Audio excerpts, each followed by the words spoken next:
ko Megan Tunks taku ingoa. He uri ahau no te whānau apanui me whakatohia, ngā mihi kia koutou katoa. Before I hand over to my co-presenter as well, I'm just going to get us started with a karakia. And many of you will know this karakia, and we've got the words up in case you'd like to join with us on silent, I might add, so we don't hear your melodic voices at different timings. So me karakia tātou. Pau hihiri, pau rārama, pau o te whakaro, pau o te tangata, pau o te aroha, te pau nei e hiri, te pau e hiri nei I a tātou, mauri ora ki a tātou, haumie, huie, taiki. Taiki. So if you don't know this karakia, this is a good karakia to learn. So here's the kapubulai. I'm going to hand over to my my co-presenter to introduce herself and before we start. So kia koe māpehi. Morena tātou, ngā mihi kia koe, Megan, mo tō karakia I te ata nei. Ko wai ahau, ko māpehi tēnei, ko matawhaura te maunga, ko rotuiti te moana, ko te kaituna te awa, ko Ngāti Pikia me Ngāti Kia, Ngāti Tuara aku hapu, ko te arawa waka ahau, ko māpehi tēnei. So morena to this little session that Megan and I have pulled together for you as the whānau in public health. So morena tātou. Koe, Megs. Morena. And I'm really, it's neat that Mapi can join with me because we don't consider ourselves experts, but we do consider ourselves with a bit of experience that we can hopefully share some of that experience today. And we're also mindful that there is a number of people on that also have quite a bit of experience. In fact, many years of experience. So we've got the range of people on today in terms of expertise. And normally we would do a bit of a whakawhanaungatanga session, but we're mindful it's a little bit hard to see everyone. We can't see you, you can see us. So what we thought we'd do rather than going around the room as per se, is feel free to put in the chat your name, iwi, or whichever nation you identify with, and also maybe your organisation where you're zooming in from today. You don't have to if you'd like to, but we've just put up a slide too where us digital nannies, obviously it's a word cloud, and you know that you need to run a word together because if you have two words, it separates it out. So therefore, people from Tamaki Makaurau today, you will see it says Makaurau without the Tamaki. People from New Plymouth, you will see it says Plymouth. So I think you get the idea when you look at it that we're joining from all over the motu today, and also the organisations that you're from. So obviously we've got people from Breast Screen, Age Concern, and also the Rarawa Angamoa. I think you'll see at the top it says Anga, so I don't know where the Te Rarawa bit went to, but anyway, yeah, just to know, just so you've got all got an idea where we're from. So ngā mihi, thank you for joining us. And just to acknowledge the Health Promotion Forum and the team there, they do some awesome work.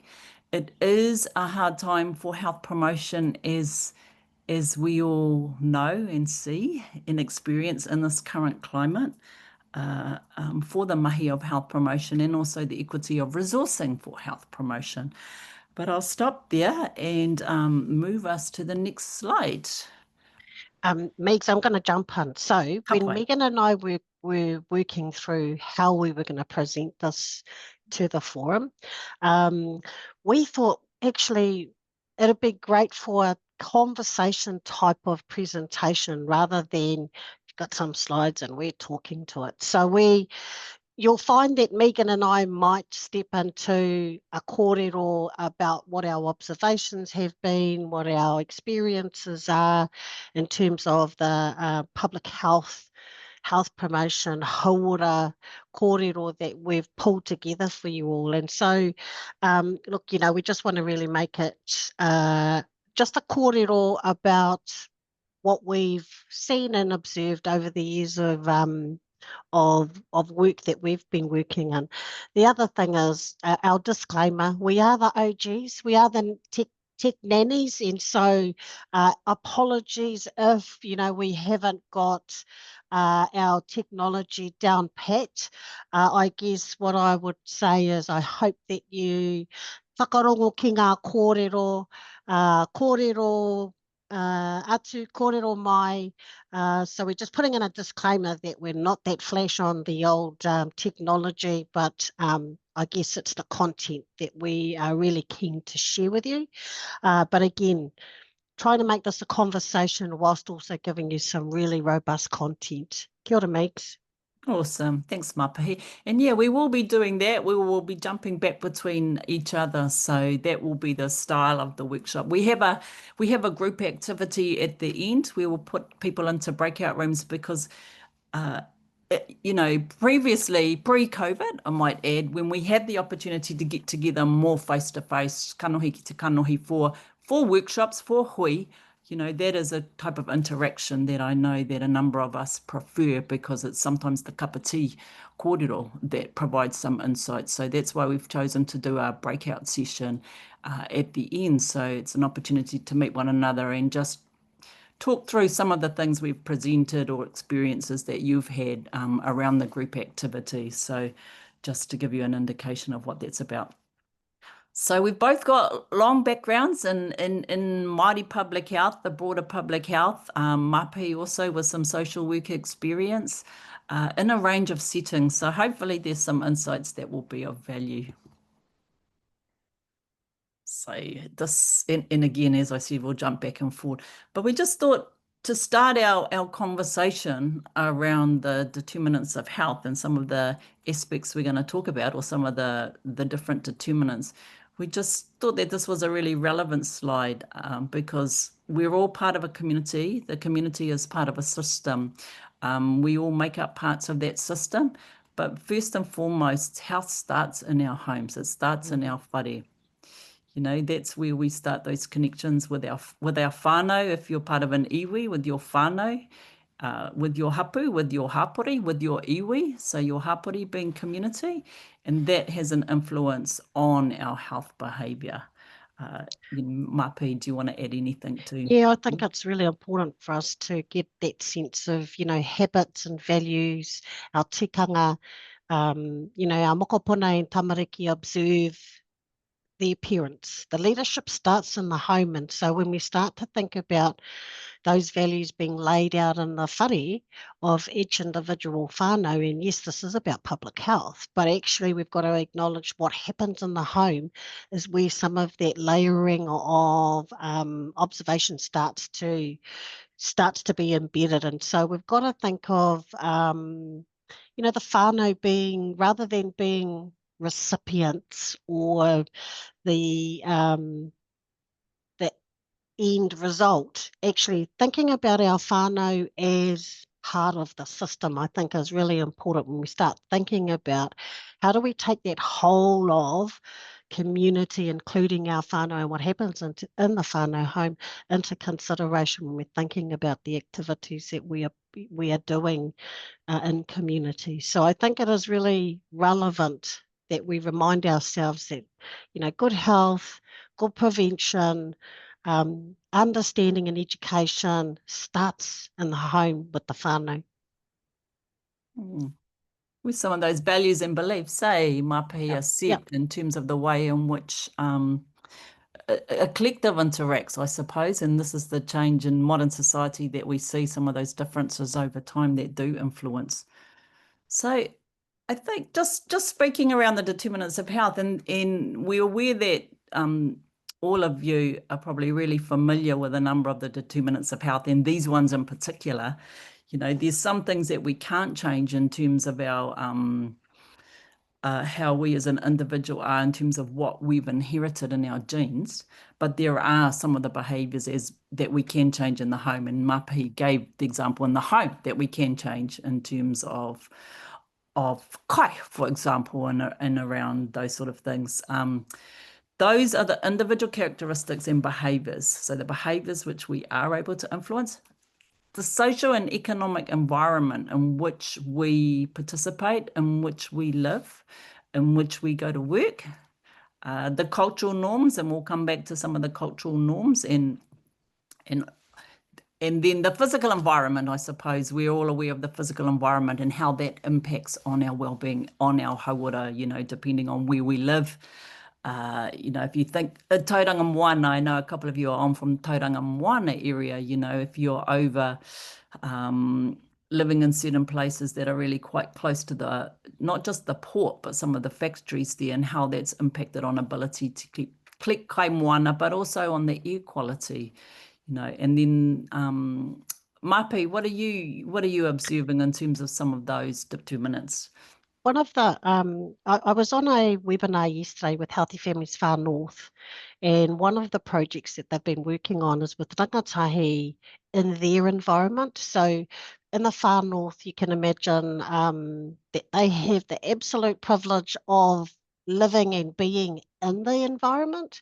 So, we've got rangatahi, or they've got rangatahi who aren't coming into town and using gyms and all of the flash things that us townies have access to. Actually, they're using their environment, horse riding, their marae environment where their wānanga are being held, their understanding of mātauranga and pūrākau. So, using taiaha wānanga, kapahaka wānanga as methods and models or approaches to shifting how their community engages with each other in that environment. So I think it's really important as practitioners in this space that we are cognizant of every community has a different environment. If I think about where I'm based in Rotorua and Ruatahuna, it takes, I think it's 2 hours to go from Ruatahuna to its nearest village, which is Murupara, and then another 90 minutes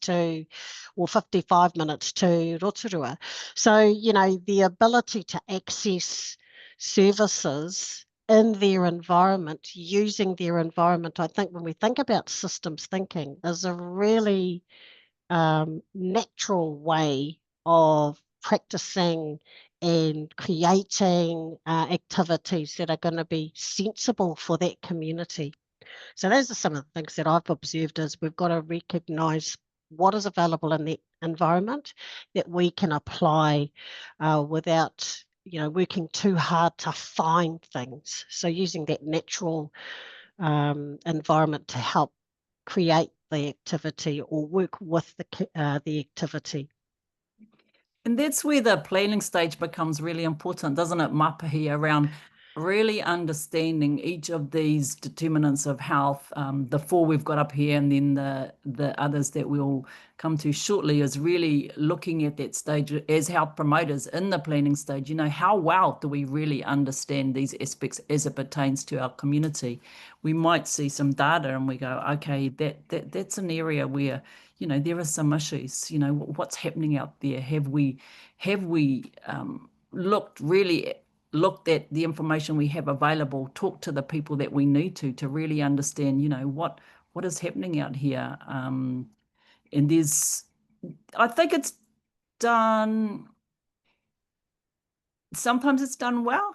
And I think for people that perhaps really understand their community and maybe living there and are a part of that community or have grown up there and are really familiar with a number of these. If you're newer to that community, make the time to understand this information around the particular groups that you're working with. And I don't think that's rocket science as a health promoter. I think we generally touch on it, but how well do we touch on it to really understand what's happening there? Mm. I think, one of the things that I'm always thinking about when I think about activities or, projects that we're looking at is I don't like to work hard. And I know that, that's probably not everybody, but if I can find things that are going to be already in the environment or people that are already thinking similarly to where I think the project is going to, then that's going to make my job a whole lot easier because you already got places, spaces that are already available to start um, the work. We're not starting from scratch. So I think the determinants can be viewed in, two ways: negatively, which is generally how we see them. But if you're thinking from a systems thinking point of view, how do these determinants, what are the levers that can help us to start to move us forward rather than starting right from scratch and you've got to figure out, what is best to use, what is impacting that community. I think we've got a fair idea of some of the determinants and how they impact on communities. But I do ask our audience to, try thinking about how do these look from a positive or strengths-based position rather than always these are the things that are impacting and the barriers that are stopping our whānau from getting what they need.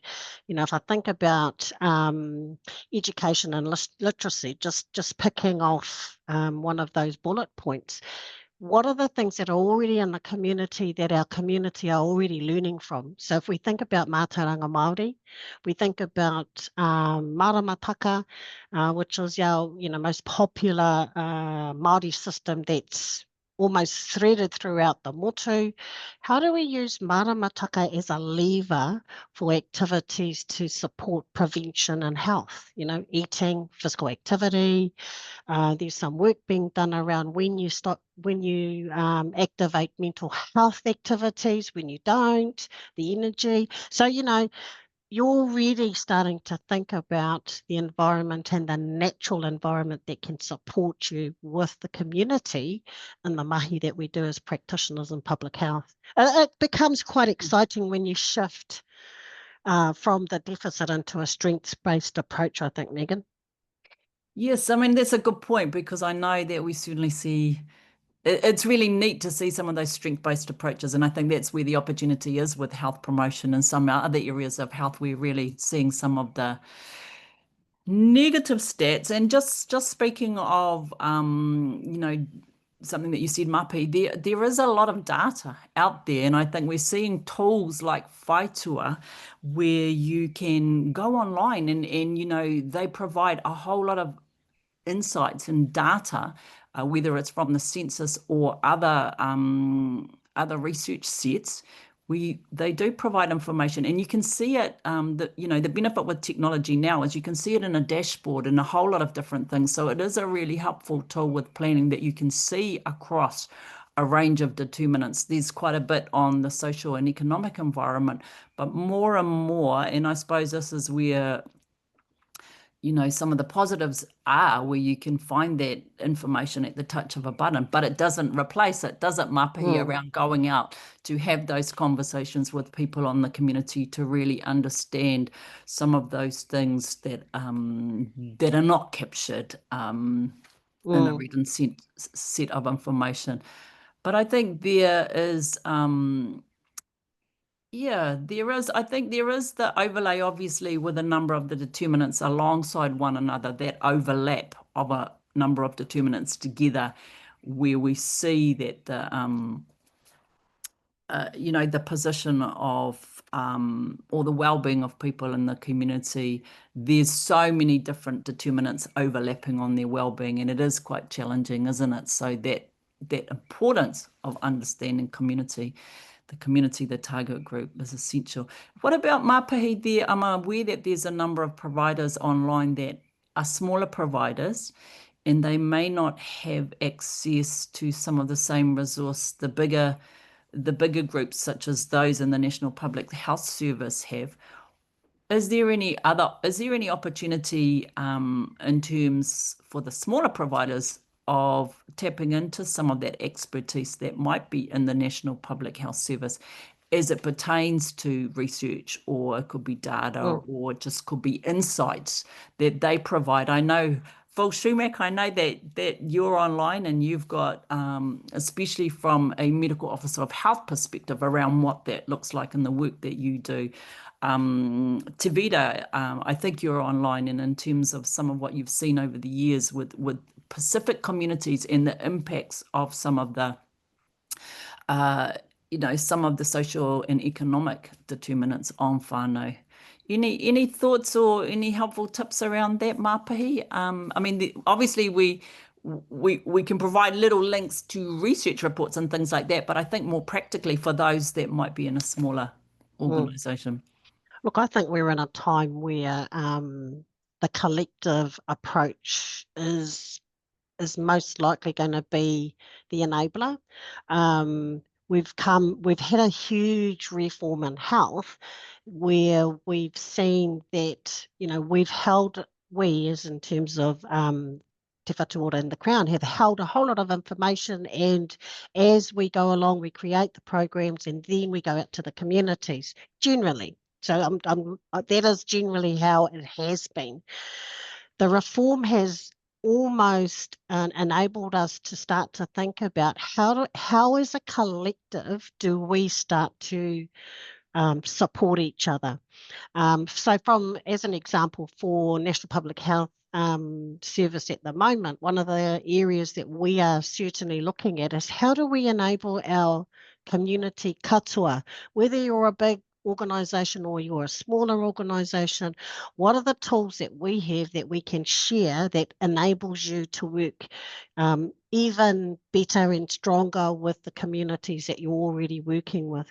One of the things that COVID taught us was when we are working in silos, um, we miss the opportunities that are sitting on the peripherals of our communities. And when I say opportunities, people, and if COVID is the example, people to vaccinate, communities that are engaging with their own people that live in their communities to enable that access to, again, COVID vaccination. When we took away the barriers of silo, we saw a very strong uptake of access to health. Affordability was less of an issue. Access was the problem. People couldn't get to where they needed to be to do what it was that, the government was requesting of them. So COVID has taught us a whole lot of lessons about what we can do if we think differently about how we deliver, how we work, and again, the NPHS can do with and on behalf of communities rather than, and have we got the program for you? And here it is. So coming back to your question, Megan, I think for our audience, those that aren't working in National Public Health, reach out to your local public health services and create the relationship.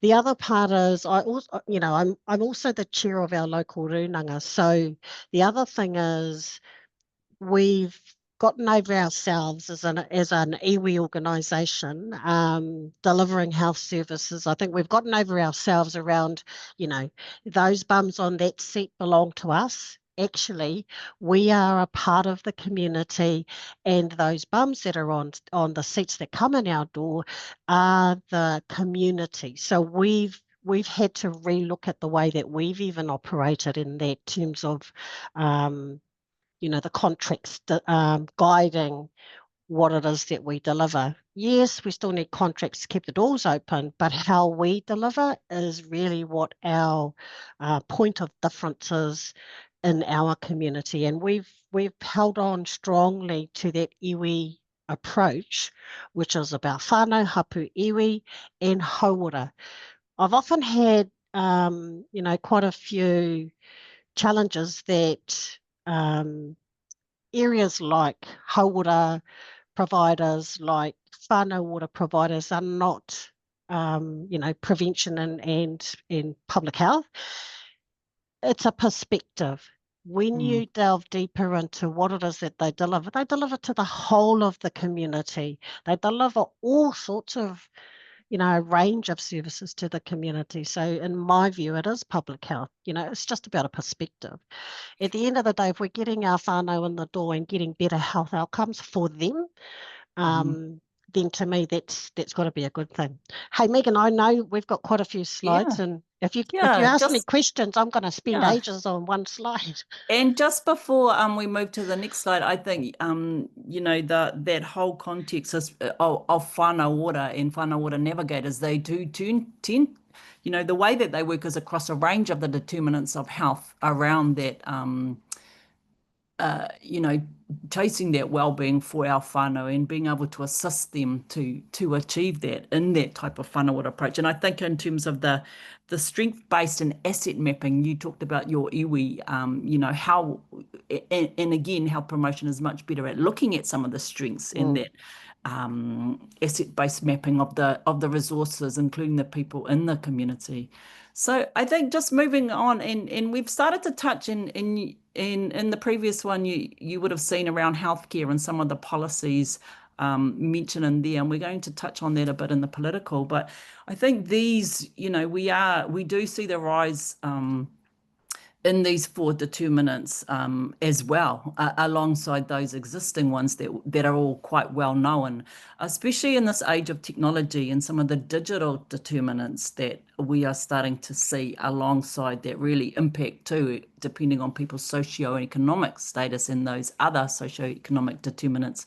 So just we've mentioned a bit around, Mapihi mentioned a bit around her role as a chair of one of the iwi rōpū. But I think more and more, we are seeing, and I think this for those who are, I'm just moving the view, culture is a determinant and enabler of well-being. And I think there's a range of people on that represent a range of different ethnicities and obviously with different values, languages, beliefs. But I think also that knowledge of the history of what has happened in those communities and for that particular, in Aotearoa, that particular iwi or hapu around what has happened in the past. And I think during COVID in the old Toi Tangata, that was one of the things that we started looking at because of what was happening in the environment at the time. We weren't able to get out into some areas, but just understanding, do you actually know who your neighbor is? Or when I say neighbor, that's probably not the right word, but if you are in a community, do you understand, who is the hapu here? Who is, what should I know that has happened in the past that impacts on certain determinants, and more and more. And this is a quote from Roth is around. It's increasingly conceptualized that indigeneity as a determinant of health.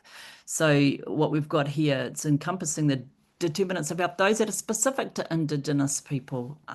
So Mapi, and by the way, guys, this is Waipapa Marae at Auckland University.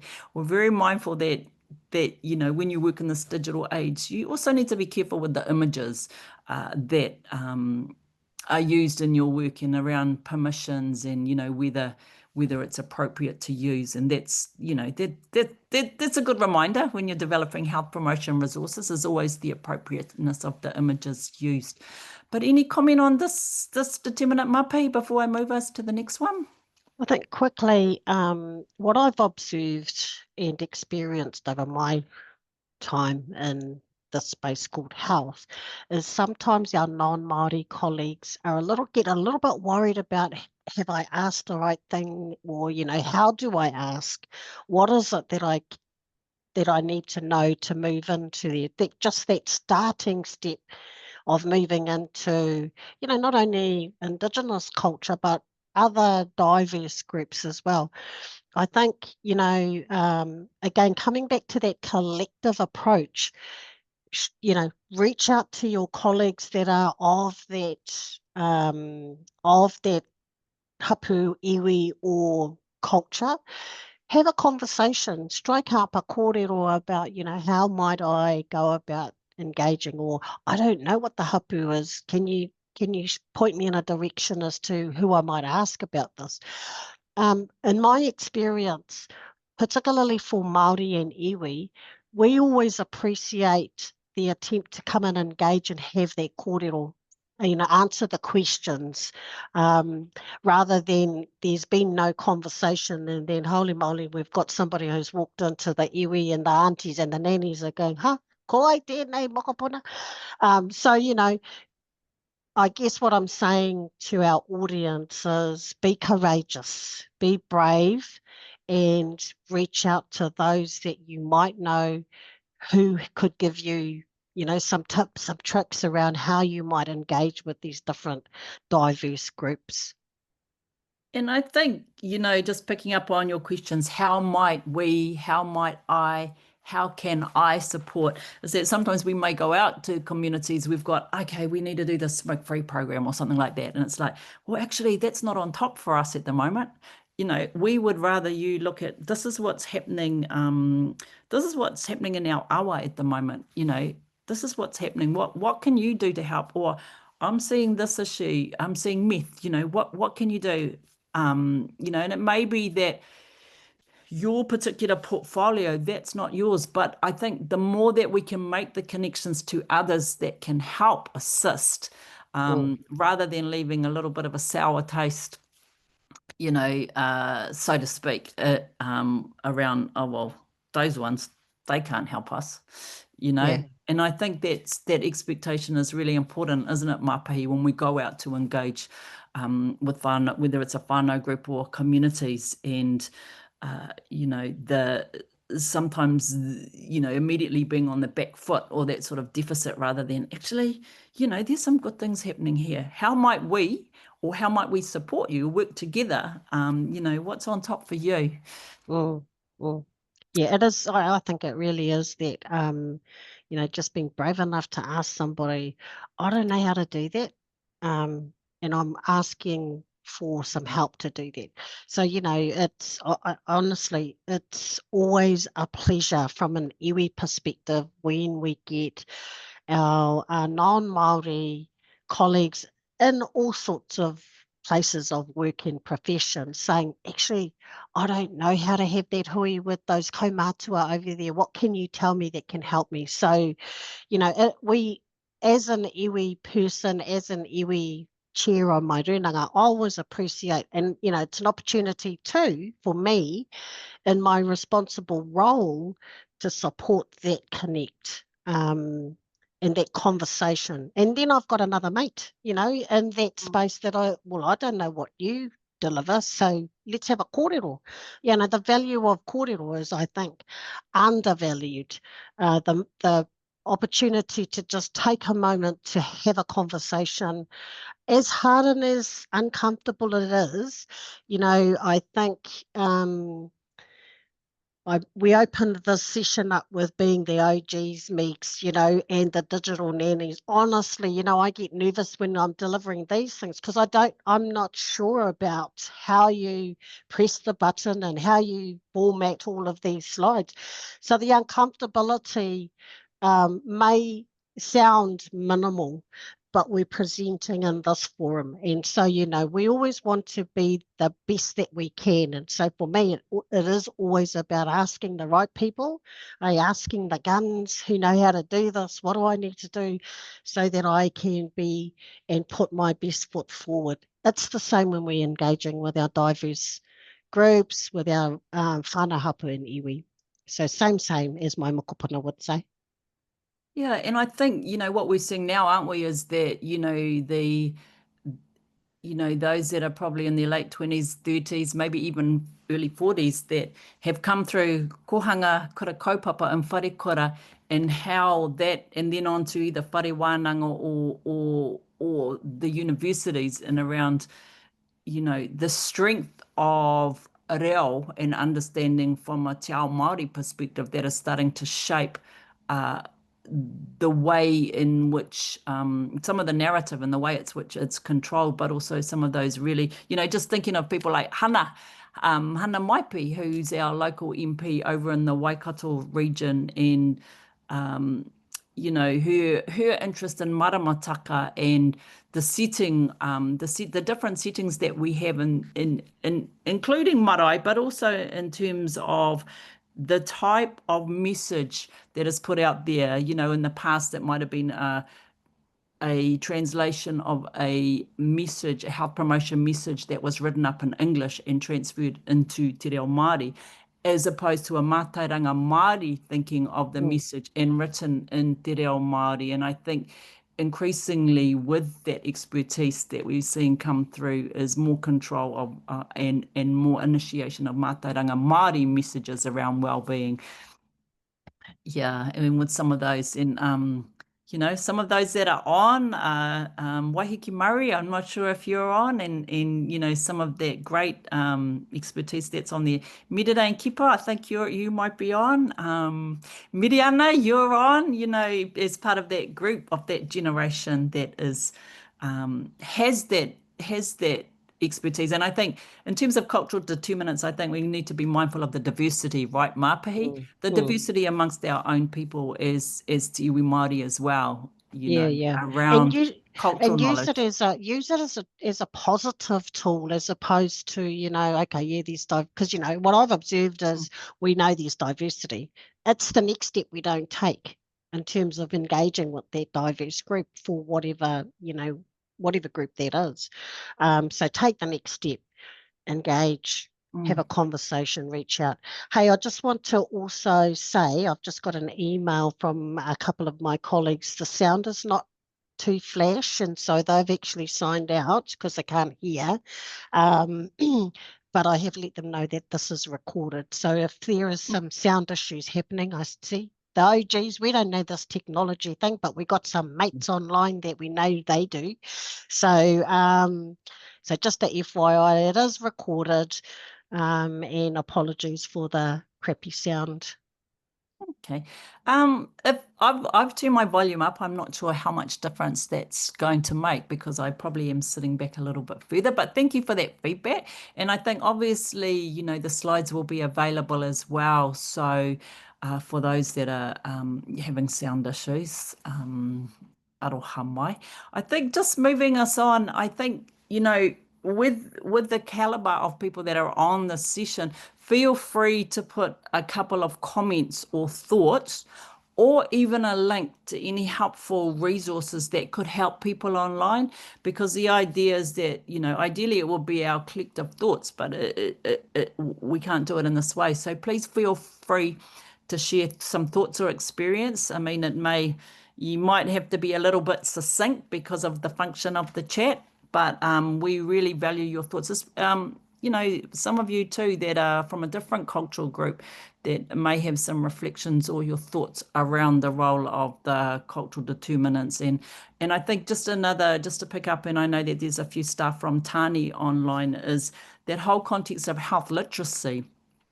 And we are seeing a lot of that in terms of understanding about, particular services available or conditions, or even the way messages are framed. And there's a range of different languages and worldviews that people need to work within their work. So obviously knowing your community and where we can, being able to support people from that community if they're new into that journey of health promotion as well. So just moving us along a bit.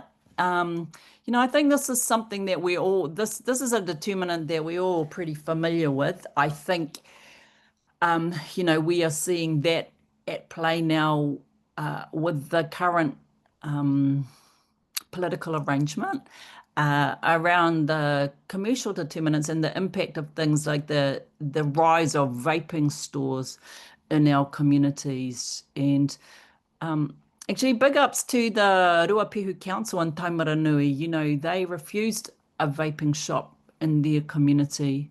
That's not to say that there's obviously other ways that people can get vapes, but I think, as a council, just saying no, we don't want a vape store here.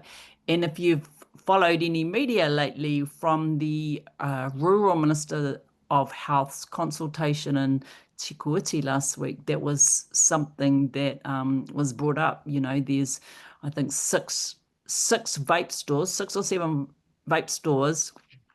It might be 6 vape stores, and then a number of alcohol outlets. Yet there's only 2 medical centres. So I think, just acknowledging in terms of the commercial determinants, there's a range of activities, undertaken by industry and the private sector that does impact on our well-being, whether it's some of those Maccas and those, junk food industries that are out there. And, we're all familiar with the sugar beverages, sugar sweetened drinks, and the amount of sugar going into diet. But also sometimes if you've got there's existing socio and economic inequities, the impact of putting those junk food places in some of those communities that are affected by a range of socioeconomic challenges. I think, Mapi, I'm not sure if you want to add anything to that, but some of the business actions that we're seeing out there, including, if they're using excess packaging or things like that impact their environmental footprint impact, as well as the smoke that might come from a factory producing and from producing materials such Mm, as such. mm. I mean, hence the kōrero around systems, and the whole of looking at the whole of that system and the impact on, the overall health and well-being of our whānau.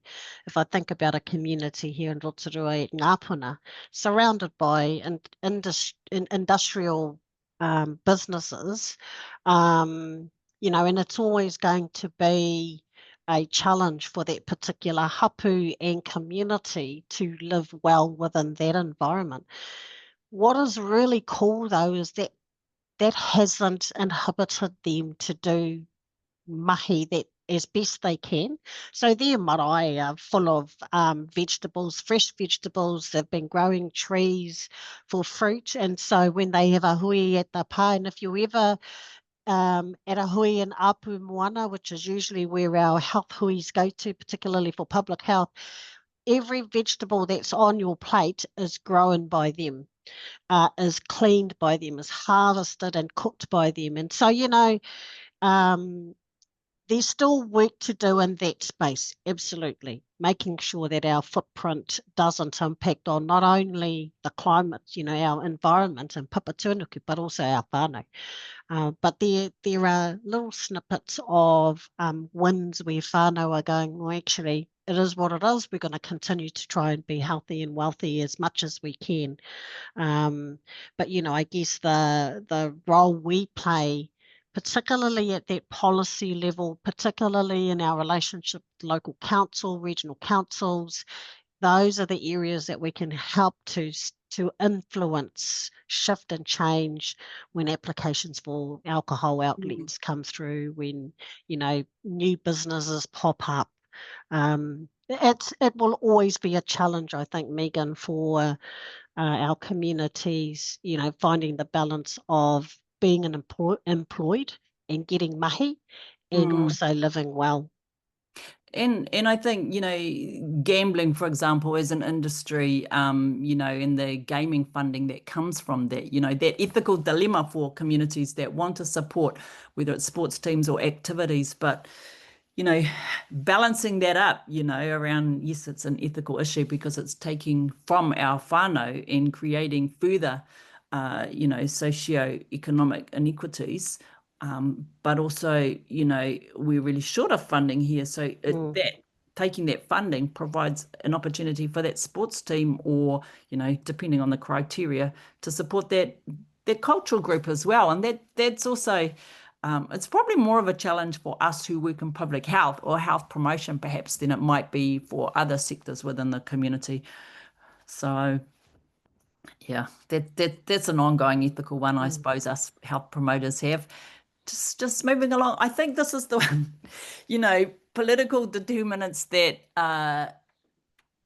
has been challenging for us as health promoters. The policies, the government and the power that comes, and we're seeing that at play with the impact of policies impacting on our whānau, from a socioeconomic perspective. So it is quite challenging Yeah, it is.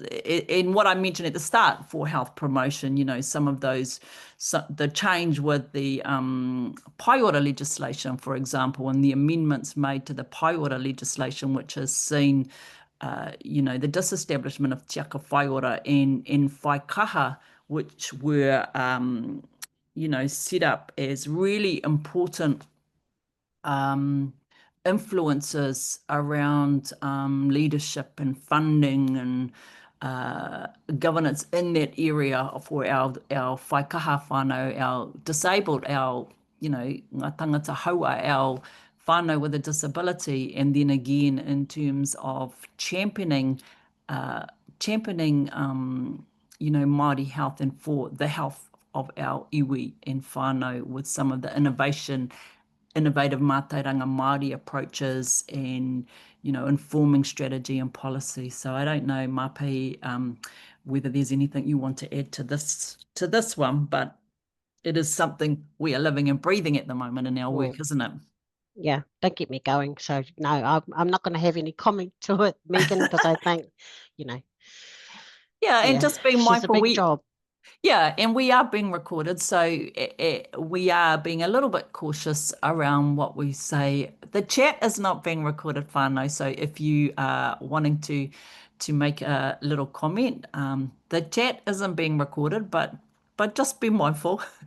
And this is the thing that's changed, right? I think that's been really challenging is the movement of the public health units under Te Whatuora and that ability to advocate because as health promoters, that is a function that we do in health promotion, right? Is advocate on behalf of what we're seeing, the gaps we're seeing in our community and what needs to change, that should change. So we really need, as health promoters, need to be working strategically with our communities, don't we, Mapahi, to be able to provide other expertise, whether it's training and submission writing or helping with data so that our communities or iwi can be supported to feed into that advocacy. Mm, mm.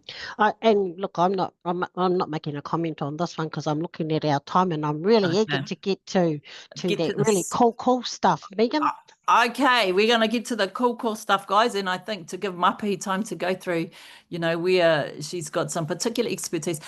Look, I think, we all see this now. Who hasn't used AI when they've been stuck for words? Okay, how should I frame this up? For example, I've used AI, with a little rangatahi survey thinking, okay, I'm just going to have a look on ChatGPT and see if I can get a bit of advice around how might I frame my partai better. And I think it does have some uses. Well, obviously, I should it does have a lot of uses, and we are seeing more and more uses, but there's a big caution around the use of AI in terms of, for example, when we're thinking about health status and the bias that can come through because AI uses large language data sets. We need to be really cautious. And I think for some of our communities in whānau, if they don't have the devices, if there's challenges there, from a digital equity perspective, then we really need to be mindful of health promoters, as health promoters when we're designing activities.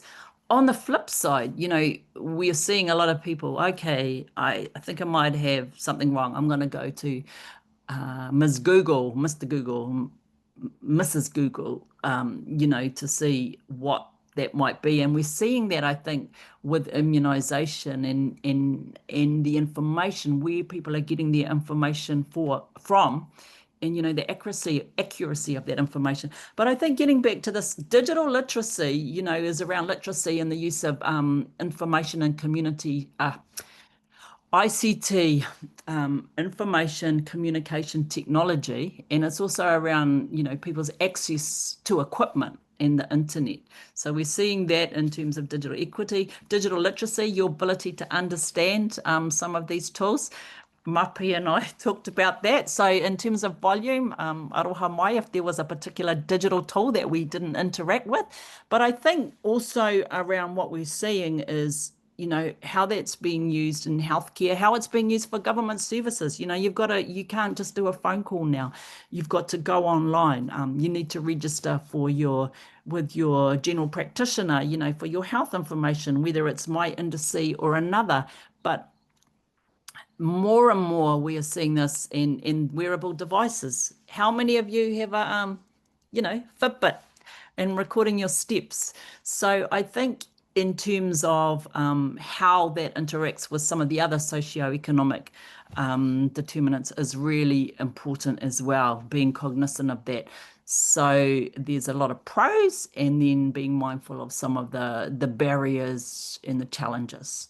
So just moving us on because we want to get to the section, and I'm going to speed up a bit. I think, in terms of terminology, and that's something that we mention, is that the words equality and equity. And I think you've all seen the diagram of the apple boxes at the baseball game, and the person that doesn't get to see over the fence. And then there's the apple tree one with ladders, where a ladder is taller or a ladder is shorter, and it doesn't enable access for the person with the shorter ladder. And this one here is no different. I think what we're seeing is that in this equality space, everyone gets the same, regardless of what's needed or right for them. So obviously, we've got a bumpy road there, a smaller boy or man, depending on how you interpret it, and the vehicle is not appropriate. It's a bumpy pathway. There's a lot of challenges. Then we've got the status quo. Well, actually, this bike's fine for me. What are you talking about challenges? Just pedal. It's all fine, flat. There's no issues. And then obviously a wahine with a disability, and there's just no way she's going to get on that bike. And as well as that, there's no way that bike will make it uphill, because it's an uphill battle to get what's needed. So I think in terms of equity, everyone gets what they need. And it's, as health promoters, how we really understand the barriers, the circumstances, and the conditions in which we're working with in our planning, in our implementation, and in our review. If the right vehicle is there, and with some bit more targeting to get what's needed, to be able to enable our whānau to move ahead, our community to move ahead. So I better just really quickly, equality, inequity in health equity. And I think it is important to understand the difference, because I think at times the health inequity and health inequality may be used alongside by side. But I think, in terms of, there is a difference between health status between two groups. One is a health inequity, is that it's unjust and it can be mitigated. It shouldn't be happening. And then if there's a space of health equity, it's around what is needed to be able to, reduce those disparities between the groups. What are the societal and structural, social, economic factors? What are some of the policies, political determinants that can be implemented to enable that disparity to be reduced. And we've used the example of diabetes here. And we pose this question, we talk about health equality, health inequality, health inequity, health equity. And I think, what we're seeing is, does healthcare equality mean treating all patients the same way? It's obviously it doesn't. And I think that in this space, there is a need for, and I'm just going to check I'm just going to jump to this and then come back to health promotion. So diabetes, key example, we understand the inequality there. There's things happening in there that shouldn't be happening for some of our communities, some of our in certain communities, for example, in terms of Māori and Pacific, and I know Tani works with some of the Southeast Asian communities that are also impacted by diabetes. But understanding, what are some of these root causes? There are certain, type 1 diabetes where there may be some genetic influences obviously for type 1, but type 2, it shouldn't be happening. And I think this is the importance of the health promotion interventions that we are able to build in our communities. So I think there's an example here from Rotorua with the ka pai kai, but I'm just quickly before we jump on to the systems thinking and we touch a bit on some of those is in health promotion, and obviously the health promotion forum, hauora is everyone's right. And I think from that lens, it means ensuring that those groups need the extra resource to be able to achieve hauora, to be able to be well and healthy. So it's around moving the barriers, through the programs. Yeah. So that is an example. Now that this one here is interesting. Health promotion equity versus health promotion equality, and I think this is where that word equality, we talk about with this government. I think the universal approach is not going to fit all. The universal approach, the guy on the bike in the middle, we need some targeted focus to ensure that those communities that need extra help, whether they're the little guy on the bike or the wahine on the wheelchair, that they need that additional targeted resource to be able to address those hurdles and get on their bike and move ahead. So I'm just going to hand over to Mapi to take us to the last part of our session, which is around the systems thinking. And I think there's some really, we wanted to leave you all with with at least one tool and then some references that will probably get sent out a bit later around where you can go to find some of these things, whether it's the health equity assessment tool, which lists a series of 12 questions you can put alongside your work to check in. But this is one around systems thinking, and Mapi will take us through this, and then we're going to stop with that and then put in a question for group work. So Mapi, I'm just going to jump over to you and just check that Cool. we've covered off. So yeah, kaiakwe. Cool, cool.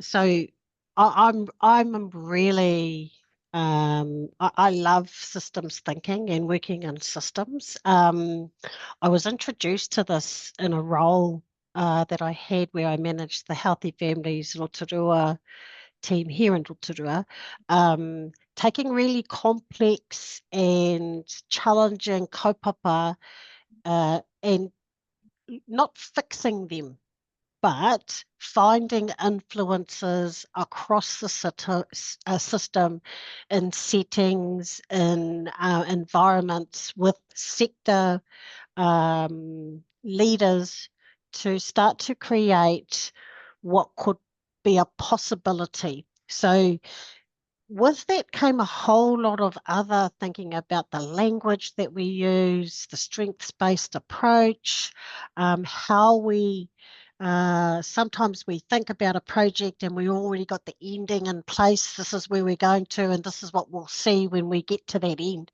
And systems thinking and innovation starts to think about leaving the open-ended end. Don't prescribe the end, but work with your community, influencing leadership, influencing sectors, people who've got money, because money makes the world go round. Those that are working in policy, shifting and making sure policies are addressing exactly what it is that we need. So the 6 conditions of systems change, and you can find this anywhere on if you just Google 6 conditions for change or the conditions for change required to shift systems. And I'll put that link of that document, that water, what is it? The water for change in Yeah. the resources for you everybody, so that you can just click on that and read it. I think the main thing to think about when I look at this particular framework is that there are always different flows and different areas that we think power sits. So we need to shift all of those around and agree that actually we need to focus on these areas that might help to shift community, influence community to think about the complex issues we have differently.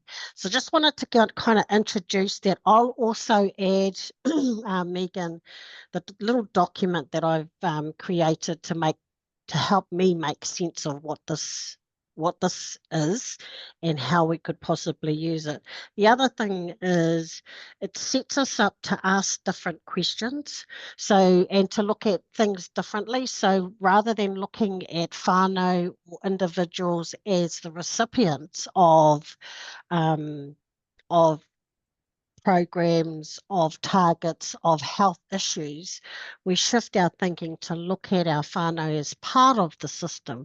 So when we're thinking about the whole of system and how do we influence that change, they become a part of what it is that we need to influence that change. So not just looking at them as the end user, so to speak.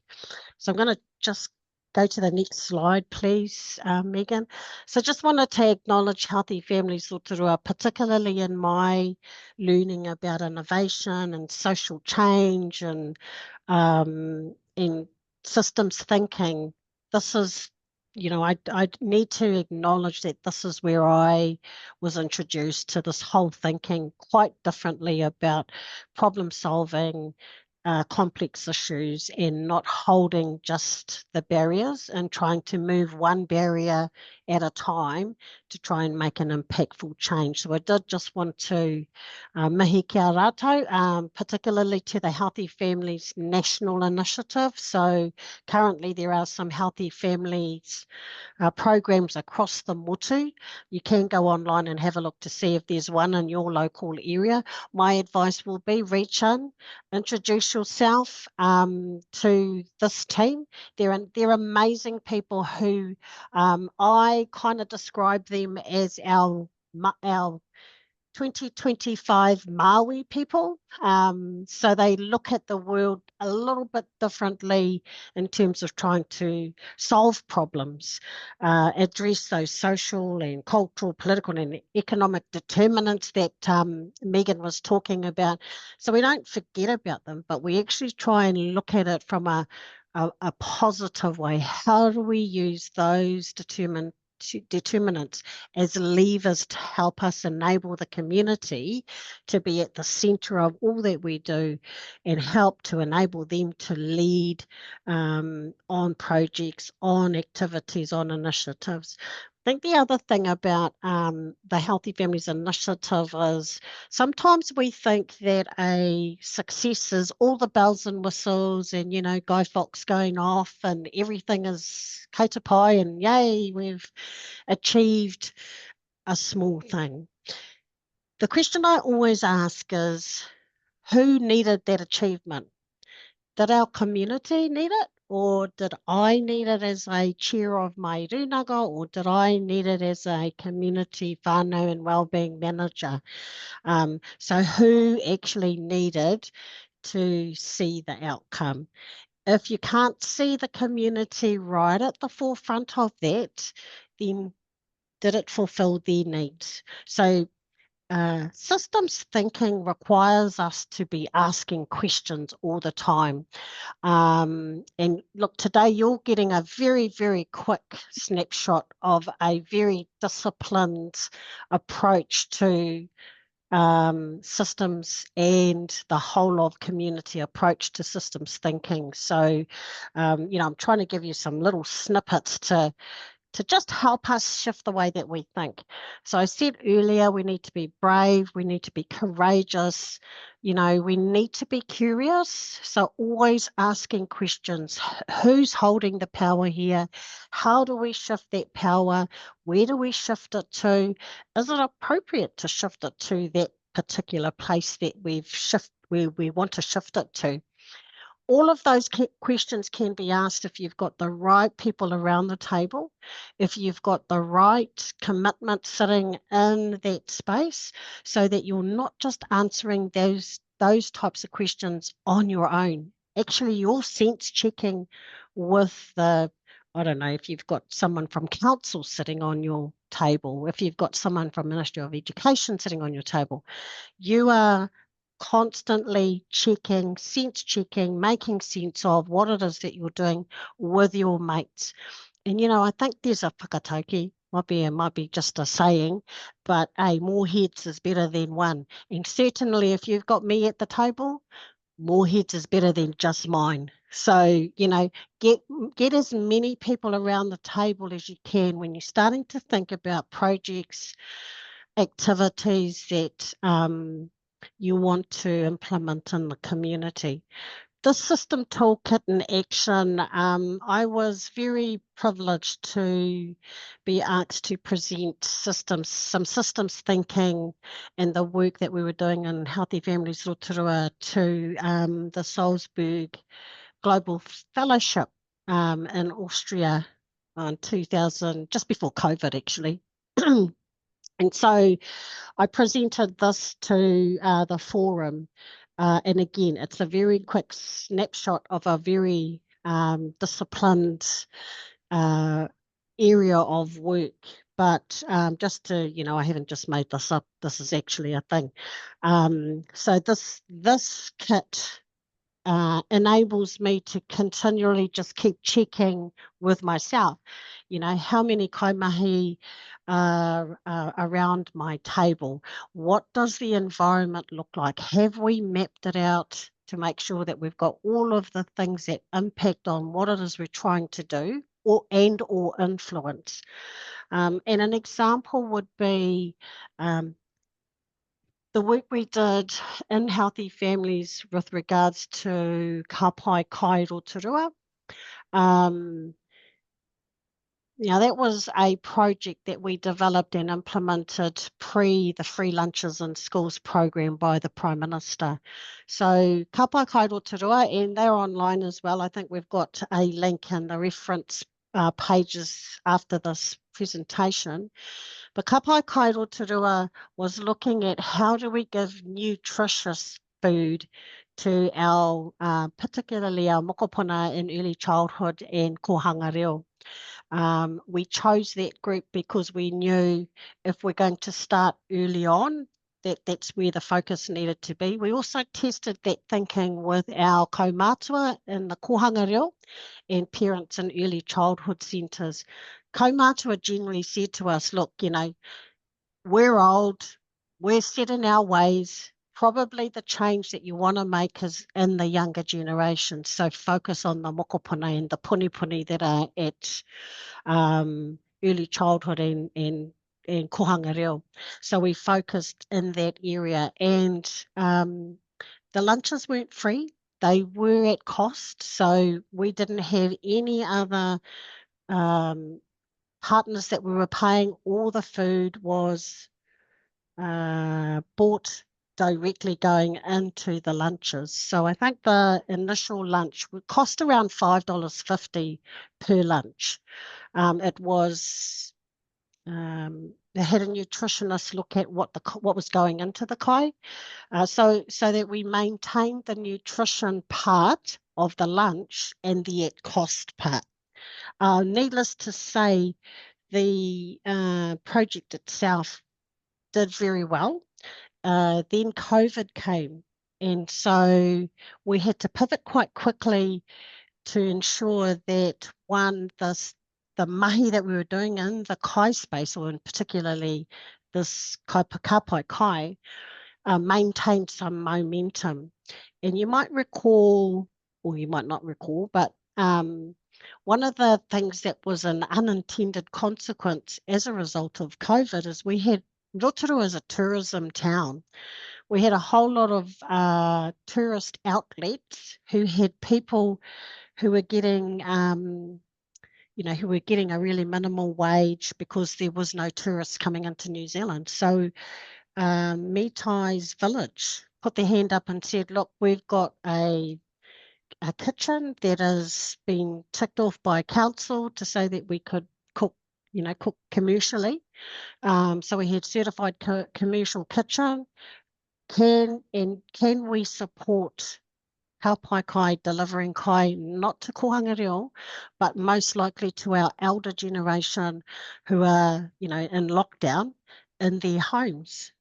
So we pivoted quite quickly that particular project to deliver from kohanga reo into our elderly homes, and it was kind of like the Meals on Wheels, but the food was we never shifted away from nutritious food at cost. I believe at the end of COVID, we were delivering quite a few lunches to a range of people across not just Rotorua, but also the Wairiki region. So using this systems tool to start thinking about how we sense check and create projects using these types of bullet points. Now, again, this is a discipline, and I've just really kind of shortened this quite short in terms of the kit itself.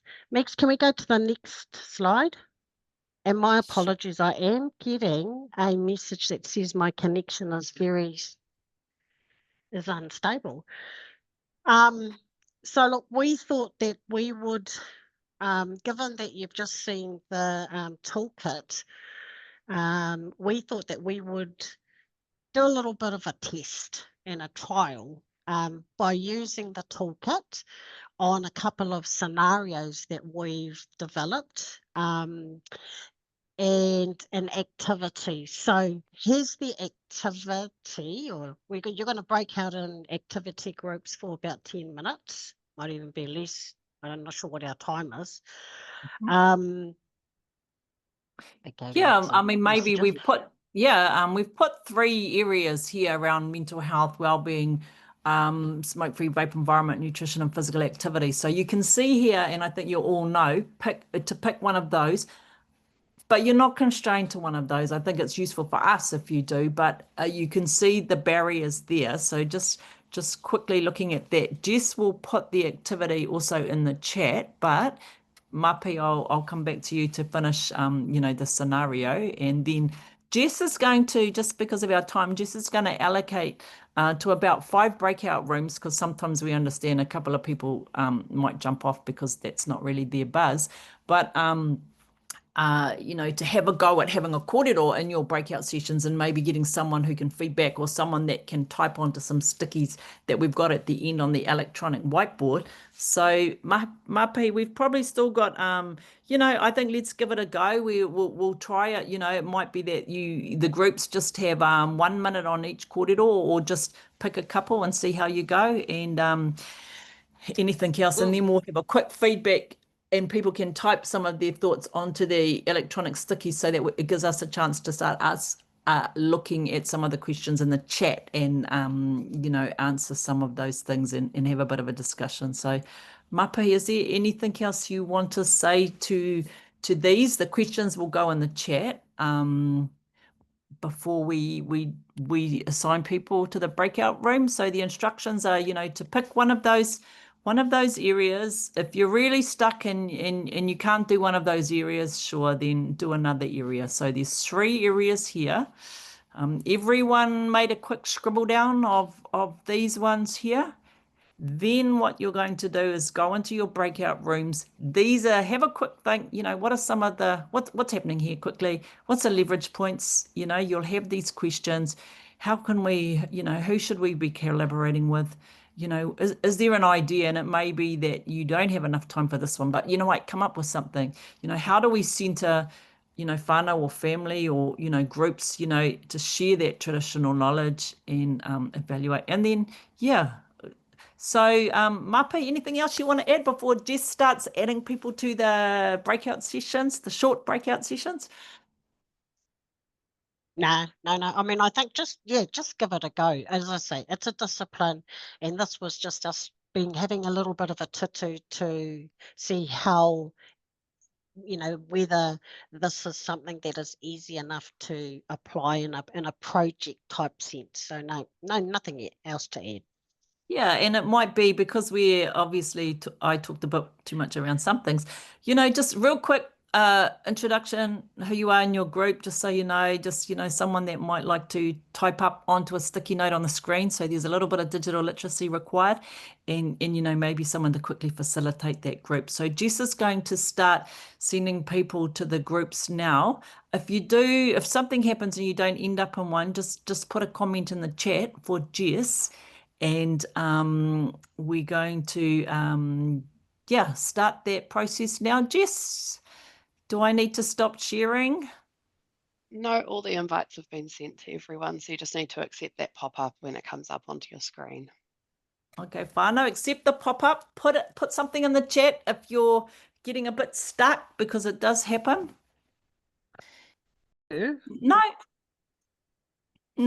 no, I think it was another Ropu, but yeah, well, kia ora everyone. You're slowly coming back in, and if you can, your group, if you were in group 5, was that Bisha, was that you guys? Maybe a couple of points. If you find where, yep, so if you're in breakout group 5, have someone jump onto the sticky and just type up it may be a comment, it might be a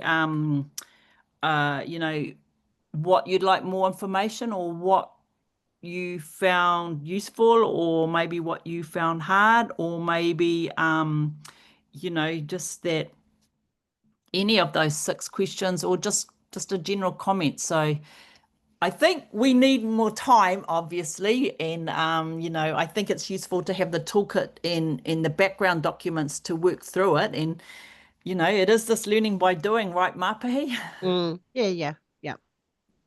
Yes. So so have a go, get someone in the group to have we're gonna go a few minutes over times, guys. So as I mentioned, so just have a go at typing it in. This is the benefit of some of the digital tools and how we utilize them. Sometimes it takes a little bit of a tutu to be able to get it on the stickies. So group 1, is there someone that can type in? Group 3 and group 4, have you got someone that can that's got good control of a mouse? Is that you, Harris? Yeah, just while we I've see.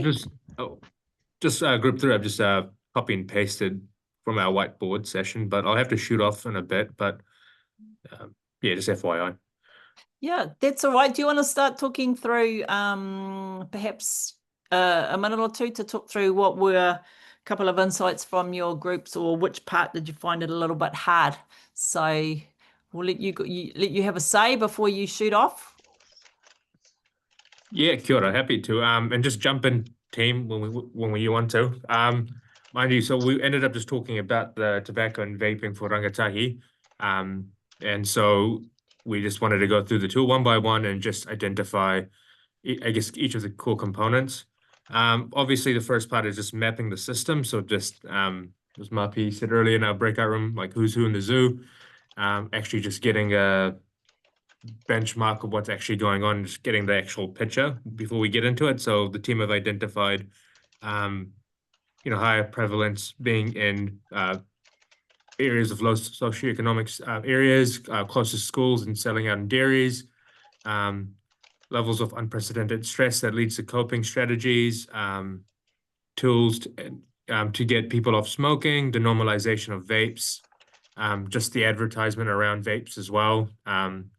And then just that constant regulations arm race we're having with the lobbies and all of that. So that's the first part of it. I'm happy. Should I just pass it on to somebody else from the team? If you have to go, yeah. I mean, I think that's great, and thank you for that. I think the point is becoming a bit more familiar with the way a toolkit works. So, Mapi, do you want to make any comment? I mean, if there's someone else in your team that wants to talk to the next part, but other than that, it's really just good. Maybe put insights on the stickies. Mapi, any? Yeah, yeah. I mean, you're building the ecosystem of that particular kaupapa. That's really what mapping the system is. Because generally, what I've observed is when we think it's a health issue, it gets stuck in health. We kind of almost limit ourselves from thinking about what other sectors, what other environment settings might also be an influencer in whatever kaupapa we're working in. You know, and I'm always reminded by my kaumātua who say to me, you know, rangatahi are fine, mokopuna are fine, kaumātua are fine. But from a Māori worldview, we don't separate the whānau in silos. And this is where that equity stuff becomes really important, is, you know, making sure that our targeted programs and interventions are focused on those groups. So it might be smoke-free, vape-free kaupapa. Yes, rangatahi are the ones that are picking it up, but we've got to also remember they belong to a whānau. So how does the whānau also influence the behaviour change that's required?